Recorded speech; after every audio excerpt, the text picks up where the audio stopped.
بلوچستان میں security forces نے intelligence based operation کے دوران مجموعی طور پر 12 دہشت گرد ہلاک کر دیے۔ آئی ایس پی آر کے مطابق یہ کارروائیاں 5 اور 6 اگست کو رد الفتنہ 3 کے تحت واشک اور مستونگ میں کی گئیں۔ واشک میں دہشت گردوں کی نقل و حرکت کا سراغ لگا کر 6 دہشت گرد مارے گئے، جبکہ مستونگ میں فائرنگ کے تبادلے میں مزید 6 دہشت گرد ہلاک ہوئے۔ کارروائی کے دوران دہشت گردوں کا ایک ٹھکانہ بھی تباہ کر دیا گیا۔ آئی ایس پی آر کا کہنا ہے کہ سیکیورٹی فورسز ملک سے دہشت گردی کے مکمل خاتمے کے لیے پرعزم ہیں۔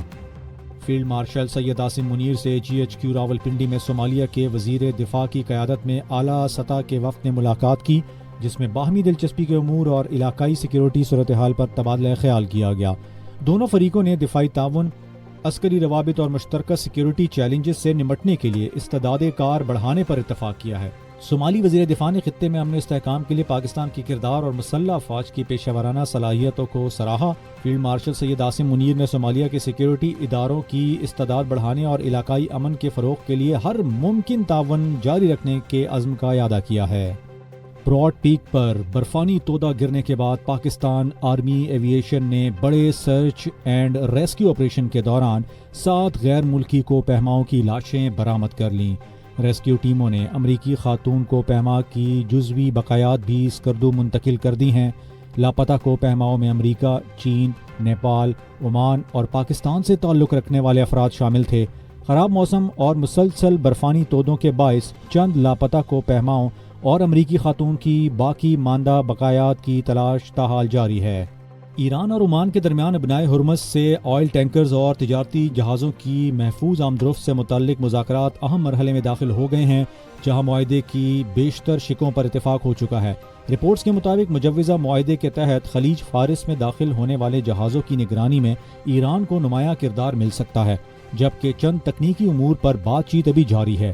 یہ پیش رفت وسیع تر ایران امریکہ مذاکرات کا بھی حصہ سمجھی جا رہی ہیں، جن کا مقصد ابنائے ہرمز کو مکمل طور پر بین الاقوامی جہاز رانی کے لیے کھولنا ہے۔ ماہرین کے مطابق معاہدہ حتمی شکل اختیار کر گیا تو عالمی توانائی کی ترسیل بہتر ہونے کے ساتھ تیل کی قیمتوں میں بھی نمایاں کمی آ سکتی ہے۔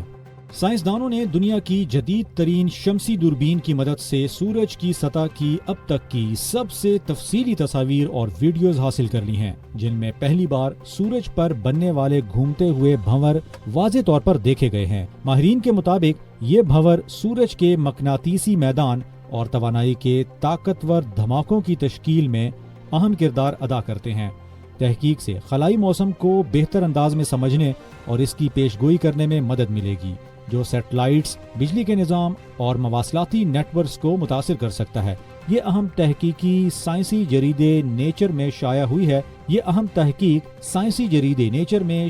ہے اور اسے سورج کی ساخت اور رویے کو سمجھنے میں ایک بڑی پیش رفت قرار دیا جا رہا ہے۔ سندھ حکومت کے تعاون سے تیار کی گئی فلم میرا لیاری آسکر ایوارڈز کی نامزدگی کی دوڑ میں شامل ہو گئی ہے، جسے پاکستانی فلم انڈسٹری کے لیے اہم پیش رفت قرار دیا جا رہا ہے۔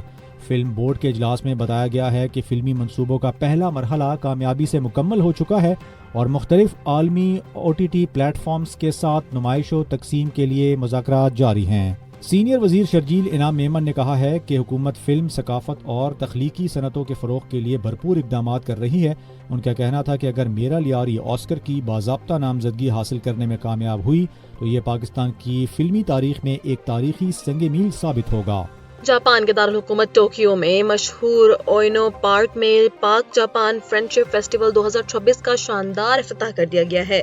تقریب کا باقاعدہ افتتاح جاپان کے پارلیمانی نائب وزیر خارجہ شیمادا تومو آکی اور پاکستان کے ناظم الامور حسین حیدر نے مشترکہ طور پر کیا۔ تقریب سے خطاب کرتے ہوئے شیمادا تومو آکی نے دونوں ممالک کے دہائیوں پر محیط دوستانہ تعلقات اور ثقافتی تعاون کی تعریف کی۔ فیسٹیول میں لاکھوں جاپانی شہری پاکستانی ثقافت، موسیقی، دستکاری اور لذیذ کھانوں سے لطف اندوز ہو رہے ہیں، جبکہ معروف سماجی شخصیات رمضان صدیق اور شاکر علی کے تعاون سے منعقدہ یہ میلہ جاپان میں پاکستان کا پرامن اور مثبت تشخص اجاگر کرنے کا اہم ذریعہ بن چکا ہے۔ Pakistan medical and dental council PMDC نے وزیر اعظم شہباز شریف کی ہدایت پر medical and dental college admission test یعنی کہ MDCAT 2026 ملتوی کر دیا ہے۔ PMDC کے اعلامیے کے مطابق اب یہ امتحان 16 اگست کے بجائے 20 ستمبر 2026 کو منعقد ہوگا تاکہ امتحانی عمل کو زیادہ منظم، محفوظ اور شفاف بنایا جا سکے۔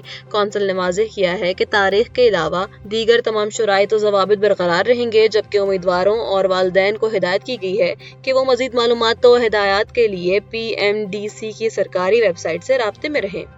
بین الاقوامی انسانی حقوق کی تنظیم ہیومن رائٹس واچ کی رپورٹ کے مطابق رواں سال 22 اپریل کو لبنانی صحافی امل خلیل اور کیمرہ آپریٹر زینب فرج پر ہونے والا اسرائیلی فضائی حملہ جان بوجھ کر کیا گیا تھا، جو بین الاقوامی قانون کے تحت جنگی جرم کے زمرے میں آتا ہے۔ جنوبی لبنان کے قصبے التیری میں کوریج کے دوران کیے گئے اس حملے میں امل خلیل جاں بحق جبکہ زینب فرج شدید زخمی ہو گئی تھیں۔ رپورٹ میں انکشاف کیا گیا ہے کہ اسرائیلی فوج کو عمارت میں صحافیوں کی موجودگی کی مکمل اطلاع تھی اور حملے کے بعد امدادی ٹیموں کو جائے وقوع تک پہنچنے سے روکا گیا، جس کے باعث امل خلیل کو بروقت طبی امداد نہ مل سکی۔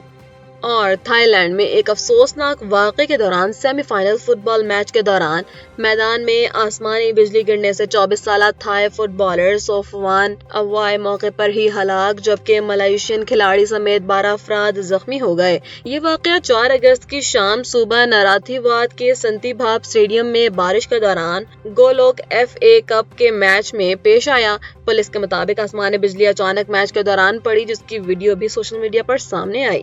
زخمیوں کو فوری طور پر طبی امداد کے لیے اسپتال منتقل کر دیا گیا۔ اور آگے بڑھیں، آپ کو بتائیں ملک بھر میں سونے کی قیمت میں مسلسل دوسرے روز بھی بڑا اضافہ ریکارڈ کیا گیا ہے۔ آل پاکستان صرافہ جیمز اینڈ جیولرز ایسوسی ایشن کے مطابق فی تولہ سونے کی قیمت میں 11,300 روپے کا معقول اضافہ ہوا ہے، جس کے بعد اس کی نئی قیمت 4,49,236 روپے ہو گئی ہے۔ اسی طرح 10 گرام سونا 9,688 روپے مہنگا ہو کر 3,85,147 روپے کا ہو گیا ہے۔ ایسوسی ایشن کا کہنا ہے کہ عالمی بازار میں سونے کا بھاؤ $113 کے اضافے کے ساتھ $4,268 فی اونس تک پہنچ گیا ہے، جبکہ گزشتہ روز بھی فی تولہ سونے کی قیمت میں 10,000 روپے کا بڑا اضافہ دیکھنے میں آیا تھا۔ ملک بھر میں مونسون کے آغاز کے بعد شدید بارشوں کا سلسلہ جاری ہے، جبکہ مختلف علاقوں میں سیلابی صورتحال بھی پیدا ہو چکی ہے۔ ایسی صورتحال میں اپنی اور اپنے اہل خانہ کی حفاظت کے لیے کن احتیاطی تدابیر پر عمل کرنا ضروری ہے، آئیے اس ڈاکومنٹری میں جانتے ہیں۔ پاکستان کے مختلف علاقے اس وقت شدید بارشوں اور سیلابی صورتحال سے دوچار ہیں۔ محکمہ موسمیات خبردار کر رہا ہے کہ یہ غیر معمولی بارشیں ماہ کے آخر تک جاری رہ سکتی ہیں۔ سیلاب ایک ایسی قدرتی آفت ہے جو لمحوں میں سب کچھ بہا کر لے جاتی ہے۔ زمین کا پانی سے بھر جانا، ندی نالوں کا اچانک ابل پڑنا اور نشیبی علاقوں میں طوفانی ریلوں کا آنا، سب مل کر صورتحال کو جان لیوا بنا دیتے ہیں۔ ایسے فلیش فلڈز اکثر رات کے وقت زیادہ مہلک ثابت ہوتے ہیں، کیونکہ اندھیرے میں پانی کی گہرائی اور رفتار کا اندازہ لگانا تقریباً ناممکن ہوتا ہے۔ یاد رکھیں، ماہرین کے مطابق آدھی سے زیادہ ہلاکتیں ان گاڑیوں میں ہوتی ہیں جو پانی میں پھنس جاتی ہیں، اس لیے یہ بات اپنے ذہن میں بٹھا لیں، کبھی بھی پانی سے بھرے رستے پر گاڑی نہ چلائیں۔ اگر سامنے پانی نظر آئے تو فوراً رک جائیں اور دوسرا راستہ اختیار کریں۔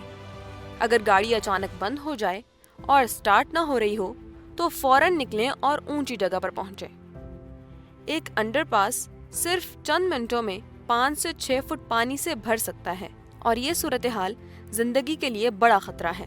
سیلاب کے دوران لازمی احتیاطی تدابیر: بارش، بجلی اور گرج چمک کے دوران ہمیشہ محتاط رہیں۔ ندی نالوں، کھائیوں اور برساتی پانی کے قریب نہ جائیں۔ یاد رکھیں، صرف 6 انچ بہتا پانی بھی کسی کو گرا سکتا ہے اور اپنے ساتھ بہا کر لے جا سکتا ہے۔ پیدل چلتے ہوئے، کھیلتے ہوئے یا تیراکی کرتے ہوئے پانی میں نہ اتریں۔ بچوں کو سختی سے منع کریں کہ وہ پانی کے قریب نہ جائیں، کیونکہ ان کے اندر خطرے کا اندازہ لگانے کی صلاحیت بہت کم ہوتی ہے۔ اپنے گھر اور زندگی کے تحفظ کے لیے یہ اقدامات کریں: کم از کم 3 دن کا پینے کا صاف پانی، کھانے پینے کا سامان، torch, mobile power bank, first aid kit, نقدی اور 7 دن کی ضروری ادویات اپنے پاس رکھیں۔ گھر واپس لوٹتے وقت ارد گرد نظر ڈالیں کہ کہیں بجلی کی کھلی تاریں یا گیس کا رساؤ تو موجود نہیں۔ اگر گیس کی بو یا سیٹی جیسی آواز سنائی دے تو فوراً گھر خالی کر دیں اور متعلقہ اداروں کو اطلاع دیں۔ بجلی کے گرے ہوئے کھمبوں، پانی میں ڈوبی تاروں یا ٹوٹے ہوئے برقی آلات کے قریب نہ جائیں۔ پالتو جانوروں کو بھی پانی اور خطرناک مقامات سے دور رکھیں۔ سیلابی پانی میں ڈوبا ہوا یا آلودہ کھانا کسی صورت استعمال نہ کریں۔ جب شک ہو تو فوراً پھینک دیں۔ صرف صاف اور محفوظ پانی ہی پینے، کھانے اور روزمرہ استعمال کے لیے استعمال کریں۔ یاد رکھیں، آپ کی ایک چھوٹی سی احتیاط آپ کی اور آپ کے پیاروں کی زندگی بچا سکتی ہے۔